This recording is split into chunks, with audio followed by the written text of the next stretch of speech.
Students, आसान संस्कृत के लिए जो हमने आपके लिए वीडियो की श्रृंखला लेकर आए हम उनमें से आज आपका फर्स्ट वीडियो आ रहा है और ये वीडियो है आपके अध्याय नंबर 1 से और उसका नाम है शिव संकल्पम अस्तु।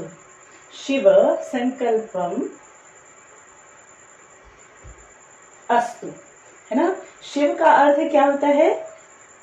अच्छा, शुभ, कल्याण में। और संकल्प का अर्थ क्या होता है? विचार। और अस्तु का अर्थ होता है हो। शुभ शुभ शुभ शिव संकल्प हो, अच्छे विचार हो।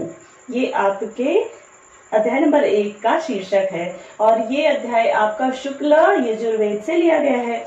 और इस अध्याय में आपको मन की शक्तियों के विषय में श्लोकों के माध्यम से समझाया गया है, ठीक है ना। और ये शुक्ल यजुर्वेद से लिया गया जैसे कि मैंने अभी आपको सूचित किया।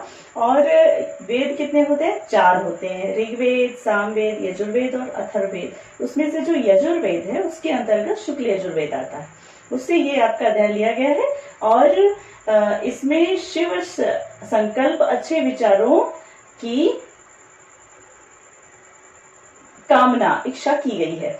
तो शुरुआत यहाँ से होती है कि ये जो विचार होते हैं कहाँ आते हैं? मन में ही तो आते हैं ना, सभी के मन में ही तो विचार आते हैं। तो मन जो है विचारों का क्या है? आधार है। तो यहाँ पर हर एक श्लोक में मन की शक्तियों को 1 बाय 1 समझाया जाएगा और अंत में, हर श्लोक के अंत में आपको ये वाला स्लोगन अवश्य मिलेगा, शिव संकल्पम अस्तु। तो आइए हम श्लोकों के माध्यम से शिव जो है हमारा मन जो है उसकी शक्तियों को हम लोग जानते हैं। आइए श्लोक नंबर 1 की ओर चलते हैं।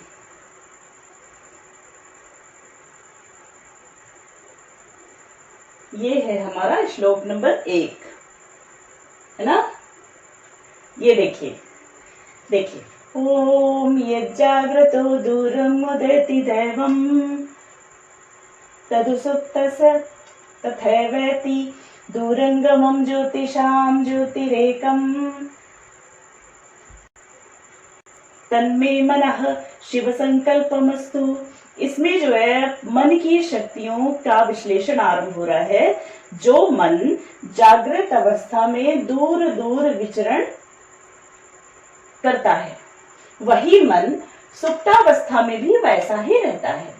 इसका अर्थ क्या हुआ कि जैसे अब जागृत अवस्था में या तो आप सोचते रहते हैं, मन की स्पीड तो आप जानते ही कितनी होती है, लेकिन जब आप सो रहे होते हैं, आप विश्राम अवस्था में होते हैं, उस वक्त भी मन जो है विश्राम नहीं करता, वो उस समय भी क्रियाशील रहता है।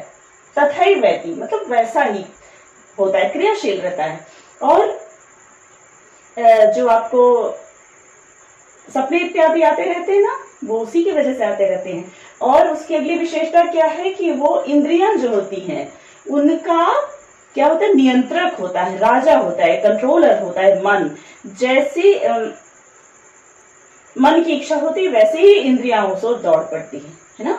तो जो है मन का नियंत्रक होता है, मन जो है इंद्रियों का नियंत्रक भी होता है और वो इतना एक्टिव भी रहता है, क्रियाशील भी रहता है कि जागृत अवस्था में तो रहता ही है और सोते वक्त भी उतना ही एक्टिव रहता है। तो ऐसे इस मन में हमारे हमेशा शुभ विचार आए, है ना। अब हम आगे श्लोक नंबर 2 की ओर चलते हैं। इसमें मन की अगली विशेषताओं का वर्णन है।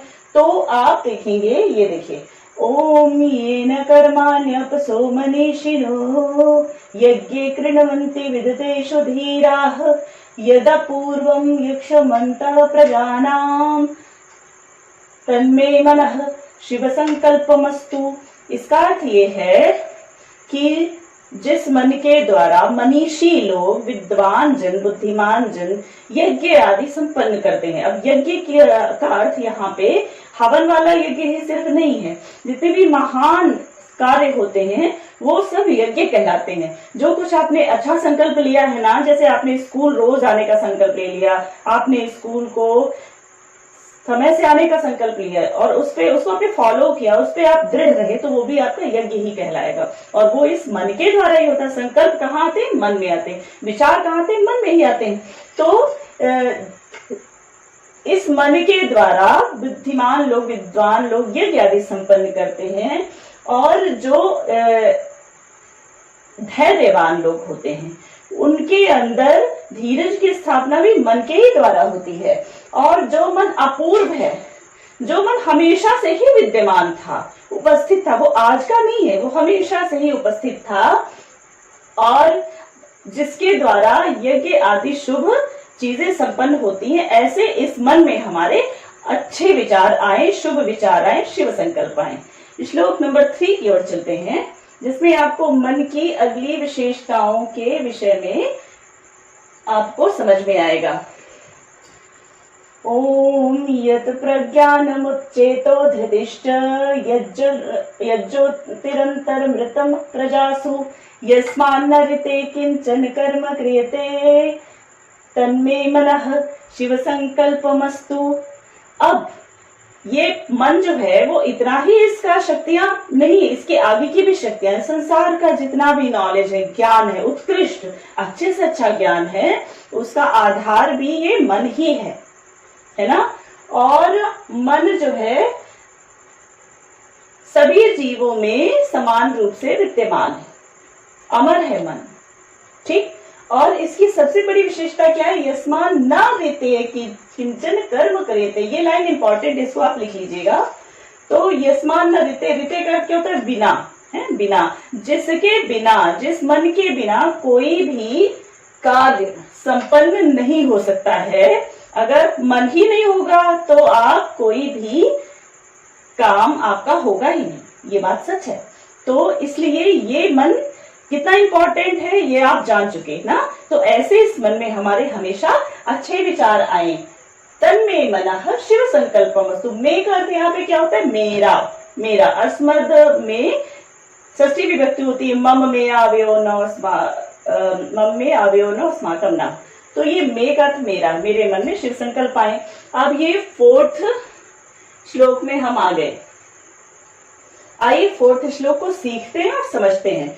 ओम येनेदं भूतं भुवनं भविष्यत् परिग्रहीतम् अमृतेन सर्वं येन यज्ञस्तायते सप्तहोता तन्मे मनः शिव संकल्पमस्तु। अभी जो जितनी हमने उसकी विशेषताएं जानी, खूबियां जानी, उनसे अलग एक और उसकी विशेषता क्या है, क्षमता क्या है कि वो मन जो है भूत, भविष्य और वर्तमान को जानने वाला है। आपने सीरियल्स में अक्सर देखा होगा कि कुछ लोग होते हैं, ज्ञानी होते हैं, ज्योतिष लोग होते हैं, आंख बंद करते हैं और उनको अतीत का जो चीजें निकल चुकी हैं, बीत चुका समय, उसका ज्ञान रहता है। वो बताते ऐसा हो गया था, वैसा हो गया था।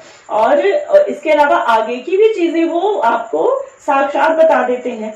तो ये सब इमेजिनेशन नहीं है, ये सब मन की क्षमताओं से हो सकता है। अगर आप मन के लिए सजग रहें तो ये हो सकता है। तो इस मन में भूत, भविष्य और वर्तमान की घटनाएं जितनी है उनका सबका ये आधार होता है। मन सब जानता है। और क्या? ये न यज्ञ स्थायते सप्त होता। ये लाइन भी आप नोट कीजिएगा। ये न यज्ञ स्थायते सप्त होता, ये भी इंपॉर्टेंट है। सप्त होता लोग जिस मन के द्वारा यज्ञ आदि संपन्न करते हैं। सप्त होता क्या होते हैं? सप्त होता वो होते हैं, आपने सीरियल्स वगैरह में देखे होंगे, वैदिक यज्ञ जिसमें 7 लोग होते हैं, पुरोहित लोग होते हैं, वो यज्ञ संपन्न करवाते हैं, उनको सप्त होता कहते हैं। और इसमें जो यज्ञ का उल्लेख किया गया, ये वही यज्ञ है, वैदिक यज्ञ है ना।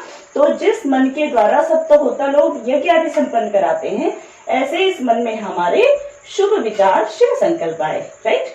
तो अब हम इस अध्याय के आखिरी श्लोक की ओर चलते हैं। ये ओम यस्मिन् ऋचः साम यजुषि यस्मिन् प्रतिष्ठिता रथनाभा विवाराः यस्मिश्चितं सर्वमूतं प्रजानां तन्मे मनः शिव संकल्पमस्तु। अब इतना ही नहीं, वेदों का सारा ज्ञान भी इसी मन में समाहित होता है। ऋग्वेद, सामवेद और यजुर्वेद, हमने आपको शुरुआत में 4 वेद बताए थे, इसमें जो है ऋग्वेद, सामवेद और यजुर्वेद का ही वर्णन है। वो ऐसा है क्योंकि अथर्ववेद जो है कालांतर में इसमें ऐड किया गया है, जोड़ा गया। शुरुआत में सिर्फ 3 वेद ही होते थे, ऋग्वेद, सामवेद और यजुर्वेद। तो ये वेदों का ज्ञान भी, क्योंकि वेद हमारे ऐसा मान्यता है कि वेदों में संसार का सारा ज्ञान समाहित है। जिन्होंने वेदों को जान लिया, उन्होंने सब कुछ जान लिया। तो वेदों का ज्ञान भी ऐसा समाहित है, जैसे क्या लिखा हुआ है ये यहाँ पे, रथ नाभ इव अराह। आपने व्हील को अगर देखा हो, व्हील का जो सेंटर होता है, नाभि होती है सेंटर, उसमें जो तीलियां लगी होती है ऐसे आपस में ऐसे ऐसे गुथी रहती है, इतना ऐसे भरी हुई रहती है ना। तो वैसा ही वेदों का ज्ञान हमारे मन में समाहित है। और जिस मन में सारे जीवों का ज्ञान, प्राणियों का ज्ञान समाहित है, भरा हुआ है, सर्वमोतम प्रजानाम, है ना, तन में मना शिव संकल्पमस्तु। ऐसे महान, शक्तिशाली, सामर्थ्यवान मन में हमारे शुभ विचार, शिव संकल्प आए। तो ये हमने अध्याय को श्लोकों के माध्यम से आपको सिखाया, लेकिन इतने में ही बात समाप्त नहीं होती है, क्योंकि हमको सिर्फ क्वेश्चन आंसर के लिए संस्कृत नहीं सीखनी थी, हमको अपने जीवन के लिए सीखना है ना। हमने इससे हमने सीखा क्या? तो हमने इससे ये सीखा कि ये जो विचार होते हैं, ये क्या होते हैं? सीड होते, बीज होते हैं। जैसे बीज आप डालते हो वैसा वृक्ष बनता है। तो वैसे जैसे आप विचार डालोगे ना, वैसे ही आपके मन में क्या होगा, उसका फैलाव होगा, पल्लवन होगा, वैसा ही व्यवहार होगा, वैसी एक्टिविटी होते होते आपकी इमेज वैसी बनेगी, और आपके एक्टिविटी का असर आपके समाज पर, राष्ट्र पे भी होने वाला है ना। जैसे एक आतंकवादी होता है, उसका भी एक मन होता है, जो एक महान व्यक्ति होता है उसका भी एक मन होता है। आतंकवादी होता है, वो विध्वंसात्मक विचार करता है, अशुभ अशिव संकल्प करता है, तो वो विस्फोट करता है, दुनिया का विनाश कर देता है। और एक जो महान व्यक्ति होता है, वो सकारात्मक, उसके अंदर विचार आते हैं, शुभ संकल्प, शिव संकल्प आते हैं, तो उससे संसार का विकास होता है, उसका उत्थान होता है। जैसे कि स्वामी विवेकानंद हुए, श्री रामचंद्र हुए, ऐसे अनेक लोग हैं जिन्होंने शिव संकल्प के द्वारा संसार का उत्थान किया, है ना। तो ऐसा अब हमको अपने मन में आ रहे विचारों के लिए सजग रहना चाहिए। हमारे मन में जैसे कोई नकारात्मक विचार आता है, उसको हमको वहीं रोक देना चाहिए। अपने मन में एक क्षण के लिए भी अशुभ अशिव विचारों का स्वागत नहीं करना है। हमको हमेशा अपने मन में अच्छे विचारों का स्वागत करना है, जिससे हमारा व्यवहार अच्छा रहे और हम अपने समाज के लिए, राष्ट्र के लिए उपयोगी बन सके। तो इसके साथ ही अध्याय 1 जो है यहीं पर समाप्त होता है। उम्मीद है कि आप इस अध्याय को आप लोगों ने अच्छे से सीखा होगा, अपने जीवन में उतारेंगे, और उसके अलावा इसके जो अभ्यास हैं एग्जाम के लिए, वो आपको अगले वीडियो में दिए गए हैं। तो अगर आपको अभ्यास की आवश्यकता है तो आप इसके लिए अगला वीडियो आप देख सकते हैं। जय हिंद।